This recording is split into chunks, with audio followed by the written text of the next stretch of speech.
Hi! ఒక ఊళ్ళో ఎలుగుబంటి స్కూల్‌కెళ్తుంది. స్కూల్‌కెళ్ళడమే కాకుండా పిల్లలతో ఆడుకుంటుంది, ఫ్రెండ్‌షిప్ కూడా చేస్తోంది. అలాగే అచ్చం మనిషిలాగానే బైక్ కూడా నడుపుతోందట. ఏంటి ఏం చెప్తున్నావు? అసలు ఎలుగుబంటి స్కూల్‌కెళ్ళడం ఏంటి? అసలు అవి అడవిలో కదా ఉండాలి.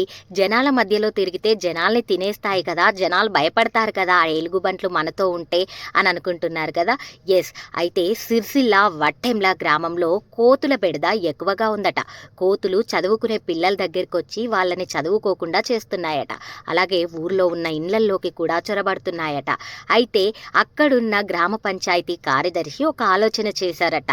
అచ్చం ఎలుగుబంటి లాగానే ఆ ఊర్లో ఉన్న ఒక మనిషికి ఏషం వేసి ఆయనని ఊరంతా కూడా తిప్పుతున్నారట.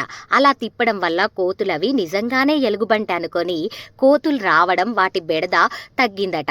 అయితే ఈ వీడియో ఇప్పుడు సోషల్ మీడియాలో తెగ వైరల్ అవుతుంది. ఈ వీడియో చూసిన వాళ్ళంతా కూడా చాలా మంచి ఆలోచన చేశారు. ఈ ఆలోచన వల్ల కోతుల బెడద తప్పుతుంది. ఏదైతే పంటల్ని కూడా కోతులు తింటుంటాయి కాబట్టి పంట నష్టం కూడా జరగకుండా ఉంటుంది. మా ఊర్లలో కూడా ఇలాంటి ప్రాబ్లమ్స్ ఉన్నాయి.